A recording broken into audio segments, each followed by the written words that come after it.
If you, like me, have a new sewing project, maybe a fabric inspired you or you saw something in a shop you'd like to recreate, your first port of call may be finding a sewing pattern to use. Back in the day, and still in some places, you could leaf through large catalogues from the big sewing pattern companies, like McCall's, Simplicity, and find what you needed. I still remember being fascinated by the variety and quality of illustrations in these in my grandfather's haberdashery shop in Portugal. However, nowadays, more likely you'll search online and be immediately flooded with 600,000 different options. And then what? Sewing patterns, as we know them today, really emerged in the second half of the 19th century.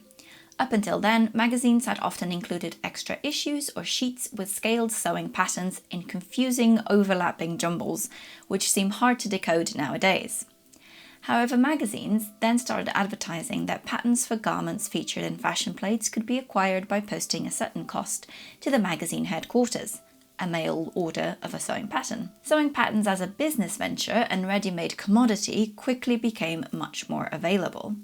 This growth mirrored the growing diversity of print media in the 19th century across all social classes and particularly women's magazines, which were more likely to include fashion, and the success of the domestic sewing machine, first introduced in the 1850s but with growing popularity in the 1860s and 1870s.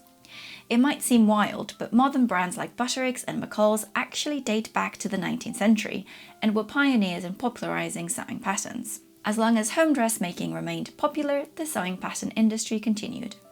Originally, patterns came in lightweight tissue paper with no markings or directions. They then grew to include cut notches in patterns to signify directions, such as grain and dots. These are visible in patterns from the 1940s and even the 1950s. You will find patterns from this era often have a measurement on the packet, such as a 38-inch bust or a 36-inch waist. Patterns only became printed with different sizes and cutting and sewing directions later in the 20th century. Nowadays, you can also buy digital files and print these at home or a print shop, which has introduced a whole new range of options and, unfortunately, scams. So, how can AI make sewing patterns? This was something that I found really difficult to wrap my head around. I know you've probably heard a lot about AI recently and maybe even asked it your own questions, like when should I water my fern or how to keep plants alive. But it's much more than a responsive search engine.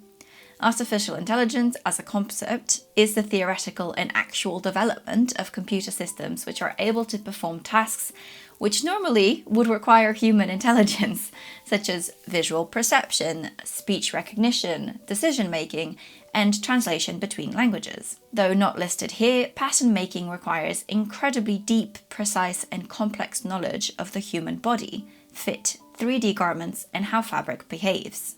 Pattern drafting softwares are not really a new development. There have been softwares and applications that can help you digitally draft patterns for a few years. These usually rely on the mathematical part of pattern drafting, but they still require human knowledge and input. For example, Seamly is a free and open source drafting software that can digitally draft custom and single block patterns, but you still have to manually follow existing drafting instructions with a set of measurements, which you can then use maths to resize across different measurements. Other softwares like Tailornova go way beyond this. They provide the full pattern workflow with a 2D sketch of the garments and a 3D illustration based on your design choices from an existing list of options. For example, you can pick to make a dress, select the length, neckline style, option for lining, and type of sleeve. It then generates the flat pattern for you. It is worth noting that these patterns are available to be sold commercially once you generate them. An article from 2023 in The New Scientist claimed AI can take one photo and spit out a working sewing pattern for any garment featured in that photo. It tells the story of a company that created a program, Sewformer, after training it on 1 million photos of garments being worn and associating those garments with flat patterns. Sewformer was then able to recreate flat patterns for new images with 95.7% accuracy. At the end of the article, there is a small acknowledgement of the worries this creates. They quote a UK academic that expresses concern over the true accuracy of these patterns and the danger of diminishing human roles in the fashion industry. To this, I would add that if we phase out the knowledge needed to make flat patterns and that intrinsic understanding of the human body, we would lose a crucial and time-defying experiential human knowledge that has been transmitted and perfected over centuries of human clothing craft. This is not to say that I don't see the advantages of having an AI tool to help with certain processes, but once we start relying on the tool instead of learning the knowledge ourselves or trusting those that have, we lose an important part of participating in a craft or skill. All of this to say that I was preparing for a new sewing project, a modern, couture-inspired dress to wear to my friend's wedding. Now, in case you're new here on the channel, I don't do a lot of modern sewing over here, so I decided to hunt for a similar pattern online to save myself the headache of drafting, which I don't love, and the time of having to go through draping and several stages of mock-ups to refine the design. After some initial scouring of Etsy, which for years has been my preferred sewing pattern search engine, since it has a lot of smaller and independent creators, or at least they used to. They often used to have trendy and accessible patterns. I settled on this pattern. Since it was on a huge sale, I thought I'd give it a shot. That should have been my first red flag. After taking one look at the files, I realized there is no way this pattern has been tested at all. I decided to have another look at the listing and seller, and sure enough, this seemed to be an AI-generated pattern. So why does it matter? Well, AI-generated patterns have not been tried and tested, a phase most pattern makers go through, where they send out their patterns to be tested by independent makers of different size ranges and in different fabrics, to ensure that the pattern intrinsically works. You see, most bought patterns made in standard sizing will need some adjustments. This is not the quality of the pattern, this is because bodies are not standardized.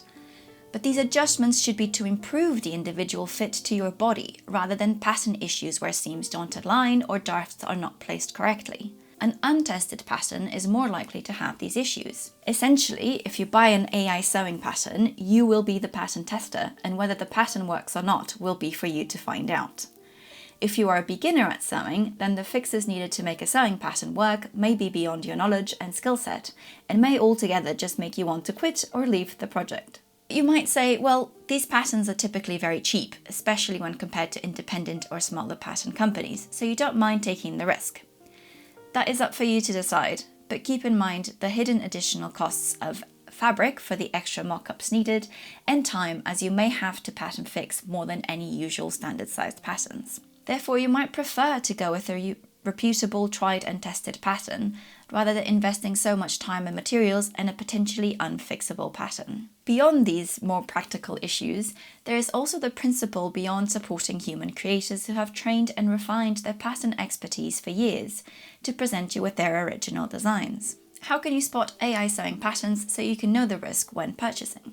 Typically, these patterns are more common across third-party platforms that allow digital downloads, like Etsy. The first and easiest telltale sign are the images.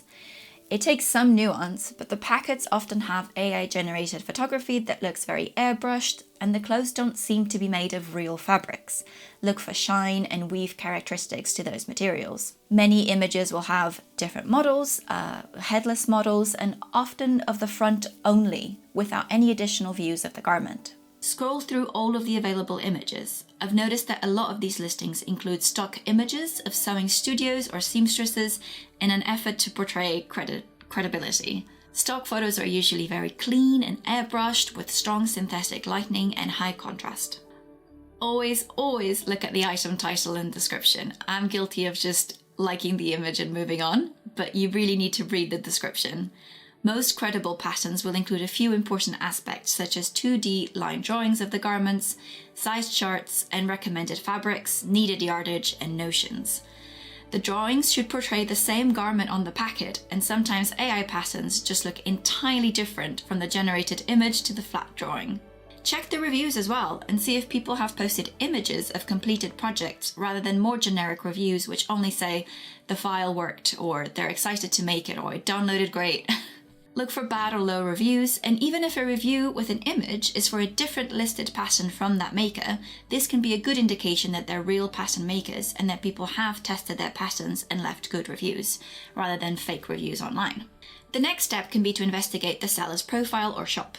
I've noticed that a lot of these AI patterns are listed on shops with dozens or even hundreds of sewing patterns, all marked on a permanent discount for a very low price.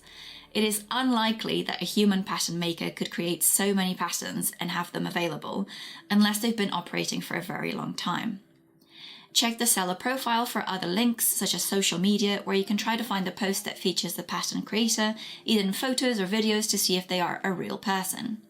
Often smaller companies also make social media posts announcing individual new patterns or calling for pattern testers, and it's a good way to see that they've gone through the needed processes to make a successful pattern. Essentially, you're trying to establish the likelihood that you will be purchasing a functional sewing pattern to prevent headaches and problematic projects. If this seems like too much effort, then check out some small pattern makers. The first one I wanted to mention is Twig and Tail. I've recently discovered them and I haven't actually personally used one of their patterns before, but they've come highly recommended online from trusted sources. And they have a wide range of patterns across all types of garments. I'm particularly fond of their dresses and outerwear patterns, and they have a very clean look of things like Sans de Fleur or Little Women Atelier sort of dresses. Next up, we have Deer and Doe. I followed them on Instagram for a few years before they became part of the Closet Core Patterns company. They have excellent wardrobe staples. I've wanted to try their Ariel blouse for ages. I think it would work great for history bounding too.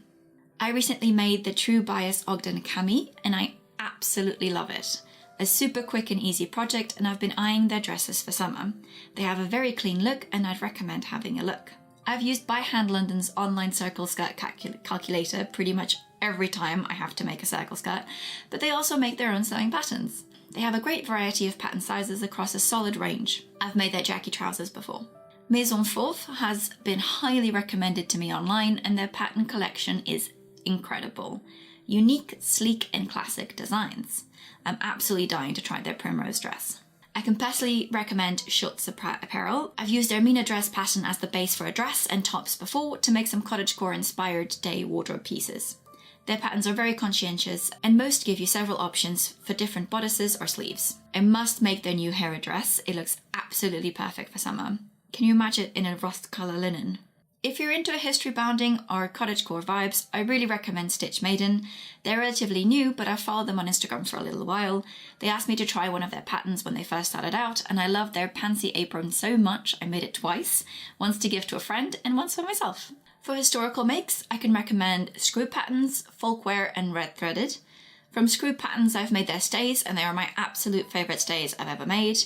I also have heard great things about their other patterns, and they always pattern test within the community. Folkwear has a huge range of historically inspired patterns, which works as historical costume or historically inspired pieces in more modern fabrics, and you can make some really unique garments. I've used a handful of their patterns with great success, and I've got videos here on the channel of those patterns. And finally, Red Threaded were actually the first corset pattern I ever tried, and I have since made a total of 3 of their corset and stays patterns, all extremely successful. And lastly, I just wanted to recommend something that I do now is whenever I see a pattern company that I find interesting or something that I want to revisit, I do now have a folder in my bookmarks that's just sewing patterns. And instead of going to Etsy to look for a pattern when I need new inspiration for a new project or a garment, or I'm looking for something specific, I just browse these websites instead. Instead of going to Etsy, I've just made my own curated collection of independent pattern makers that I'd like to support. And I'd recommend that too if you like to keep it a bit more organized. And that is it. If you have any other small or independent pattern makers recommendations, please leave them in the comments below and I can make a big list. All of this to say, shop savvy, and may all of your sewing projects be blessed with working patterns.